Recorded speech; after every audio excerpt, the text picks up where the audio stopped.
오바댜 1장 9절에서 15절, 16절 말씀을 근거로 형제로서 형제의 역할을 못하는 것은 소멸의 이유입니다. 라는 제목으로 하나님의 말씀을 증거하도록 하겠습니다. 드마나 내 용사들이 놀랄 것이라. 이로 말미암아 에서의 산에 있는 사람은 다 죽임을 당하여 멸절되리라. 영혼의 원리가 삶 속에서 그대로 나타나기를 원합니다. 힘이 있는 용사들이라 할지라도 하나님을 떠났다면 결국은 보호하심이 없는 것입니다. 영원한 존재의 가치를 소망하는 사람이 되기를 이른 아침에 저와 여러분들에게 있기를 예수님으로 축원합니다. 영원한 존재의 가치가 있기를. 저와 여러분이 살아가는 데 있어서 생명의 가치가 있죠. 있다가 없어지는, 또 순간적으로 있다가 잠깐 있다가 없어지는 그런 가치가 있고요. 그리고 하나님 기뻐하시지 않기 때문에 하나님께서 보호하실 수 없는, 보호할 가치가 없는 것들이 있는 것이죠.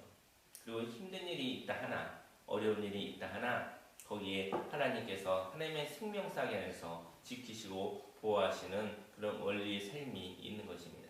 진리를 알지니 진리가 너희를 자유케 하리라고 말씀하셨는데, 진리의 말씀을 살아가면 하나님이 지키십니다. 하나님이 생명사기 안에서 지키시고 보호하시는 것입니다. 헛된 것을 쫓지 아니하고, 헛된 것을 쫓고 쫓으면 헛된 것처럼 없어지는 것이죠. 하지만 영원한 하나님, 하나님의 자녀의 삶을 하나님의 자녀의 본색을 살아가시면 예수 그리스도는 어제나 오늘이나 영원토록 동일하다고 하신 것처럼 하나님처럼 영원히 존재하는 삶을 살아가게 되어지는 것입니다. 내가 내 형제 야곱에게 행한 포악으로 말미암아 부끄러움을 당하고 영원히 멸절되리라. 사람의 영혼과 삶에는 연약하지만 존재될 것이 있습니다. 사람에게 있어서는 연약하다, 부족하다. 하지만 존재되는 것이 있고요. 강하지만, 완벽해 보이지만 없어져야 할 것이 있는 것입니다. 욕심이라는 것은 얼마나 완벽한 것인지요. 욕심이라는 것은 저와 여러분들의 마음을 꽉 채우잖아요. 하지만 그 욕심은 하나님께서 존재하기를 원하지 않는 것입니다. 하지만 부족하지만 살고자 하는 생기, 인생 가운데 있어서 넘어졌지만 쓰러졌지만 부족하지만 다시 한번 시작해 보겠습니다 라고 하는 그 결단은 영원한 것입니다. 하나님은 그 고백을 향하여서 하나님의 생명이 흘러 넘쳐나게 해주시고 예수 그리스도의 십자가의 구원으로 말미암아 살려고 하는 사람들을 존재케 하는 것이지요. 하지만 욕심의 삶은 하나님이 기뻐하지 아니하시고 욕심의 삶은 하나님께서 없게 하고 싶으신 것입니다. 삶 속에는 영적인 전쟁이 있습니다. 하나님의 형상을 무시해서는 안 되는 것입니다. 하나님의 형상에는 하나님의 소유지만 연약하기 때문에 하나님의 뜻에 온전히 반응하지 못하는 죄성도 함께 있는 것이죠. 저와 여러분의 하나님의 형상이 있습니다. 근데 저와 여러분들은요, 연약하고 부족하지만 하나님의 뜻에 온전히 반응하지 못하는 그러한 부족함도 있겠죠. 근데 그것도 하나님의 형상에는 함께 있다는 것이죠. 그러나 그 죄성을 없애고 하나님의 뜻 안에 살기를 원하는 현재 사람이 되어지고 있는 사람들이 있는 것입니다. 죄성이 없어지고 싶습니다. 죄의 부족함이 하나님의 말씀으로 다스리고 싶습니다. 하나님 저를 새롭게 하여 주옵소서. 이렇게 고백하는 삶이 있게 되어지는 것입니다. 그것이 바로 하나님의 뜻 안에 있다라는 것입니다. 바로 이처럼 자기의 삶 속의 죄성을 없애고 하나님의 뜻 안에서 살기를 원하는 그런 사람들, 그 사람들을 바로 야곱이라고 이야기를 하고 있는 것이죠. 그 야곱을 극단적인 논리를 통해 결국은 살지 못하게 하는 포악이 있었습니다. 바로 에서의 후손인 에돔 사람들은 이처럼 야곱을 괴롭히는 것이었죠. 바로 야곱의 형 되어지는 에서의 형 되어진 그 에서의 후예들 에돔은 바로 야곱을, 바로 유다 백성들을, 이스라엘 백성들을 핍박하고 그들을 괴롭히는 일들을 하였던 것이죠. 그래서 그들은 그렇게 이야기를 합니다. 새롭게 살고자 하는 야곱의 백성들에게 이렇게 얘기를 하는 것이죠. 종으로 살든지, 힘이 없으면 종으로 살아라 이렇게 얘기하든지, 아니면 너희들이 힘이 있다면 왕으로 살아라 이렇게 말하고 있는 것이죠. 그리고 그렇지 못할 것이면 차라리 포기하고 죽으라고 말하는 그런 포악이 있었던 것이죠. 저와 여러분의 삶 속에 극단적인 삶이 있다고 한다면 저와 여러분은 이렇게 얘기하죠. 너희들이 힘이 있다고 한다면 왕처럼 살아라. 너희가 힘이 없다고 한다면 종처럼 살아라.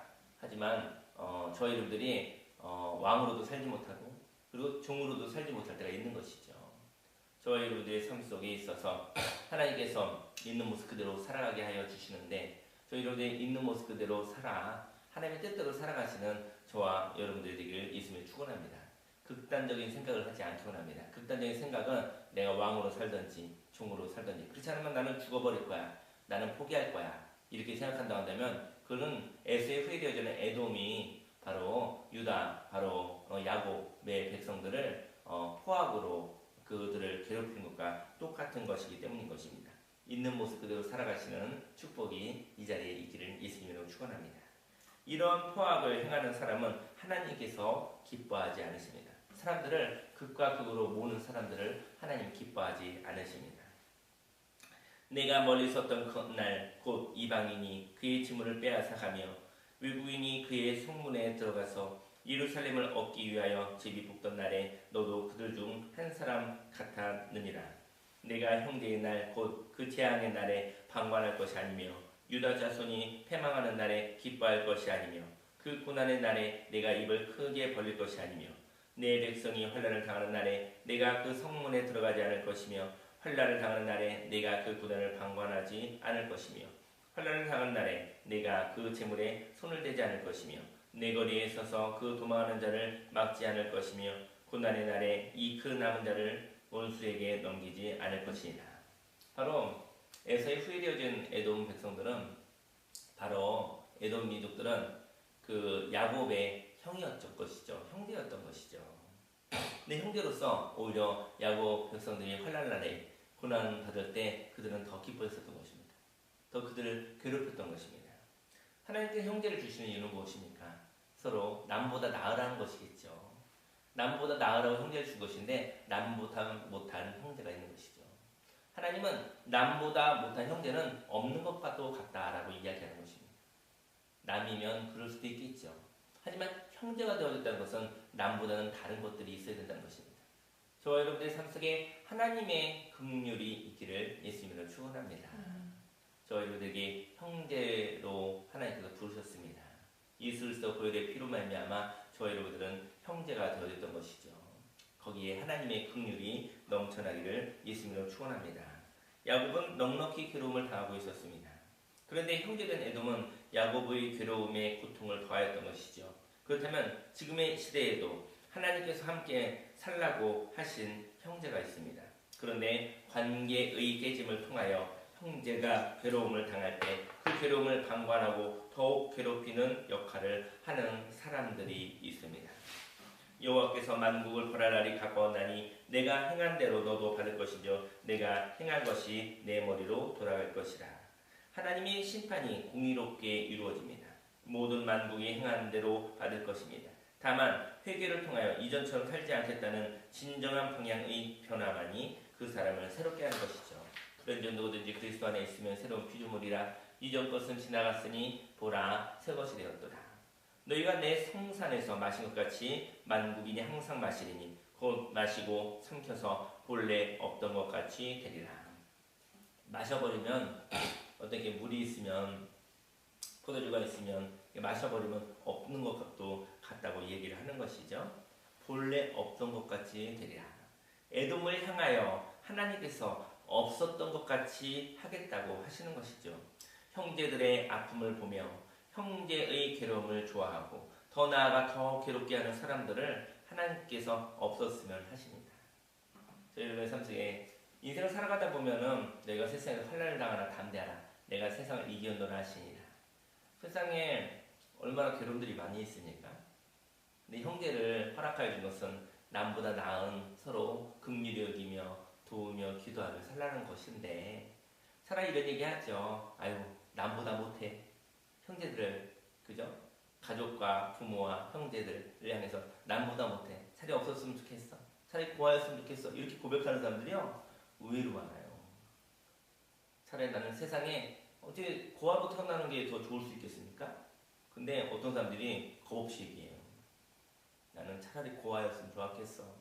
우린 가족들 때문에 나는 더 살기 힘들어. 내 인생 가운데 가족들이 나의 짐이 되었어. 이렇게 얘기하는 사람들도 있거든요. 얼마나 괴로우면 그런 이야기를 하겠습니까? 하나님께서 이렇게 말씀하십니다. 형제된 자로서 오히려 짐이 되지 말기를 원합니다. 형제된 자로서 저희 여러분들이 기도하는 자가 되기를 원합니다. 긍휼히 여기기를 바랍니다. 만일 형제된 자로서 저희 여러분들이 긍휼이 없고 오히려 짐이 되어지고 더 괴롭히고 더 아파하고 힘들었을 때 더 아픈 말을 한다고 한다면 차라리 없었던 것이 낫지 않겠습니까? 욥이 고난받고 있었을 때 그의 친구들이 와서 이야기를 했죠. 그런 친구들은 없었던 것이 차라리 나았을 것 같습니다. 저희 여러분들의 삶 속에 하나님께서 저희 여러분들에게 허락해 주신 형제들이 있습니다. 저희 여러분들이 하나님 앞에 아무것도 할 수 없다 할지라도 그들을 위하여서 기도하는 자가 되길 원합니다. 하나님 그들이 모릅니다. 그들이 죄를 모릅니다. 그래서 그런 것입니다. 하나님 그들을 긍휼히 여겨 주옵소서. 그들을 불쌍히 여겨 주시옵소서. 그런 기도가 저와 여러분들에게 있기를 믿으며 축원합니다. 그렇지 않다고 한다면 차라리 없는 관계가 되는 것이 낫지 않겠습니까? 야곱을 향하여서 에서 바로 야곱이 힘들거렸었을 때 야곱이 힘들거려 것을 좋아했었던 또 때로는 더 힘들게 하는데 더 힘듦을 할 수 있도록 나쁜 역할을 했었던 에돔을 향해서 내가 마신 것 같이 차라리 본래 없던 것 같이 되리라 하였던 말씀이 있습니다. 오늘 이 시간 저희 여러분들 삶 가운데 하나님의 뜻을 말미암아 오늘도 기도하는 하나님의 긍휼이 넘쳐나는 놀라운 축복이 넘쳐나기를 소원합니다. 기도하겠습니다.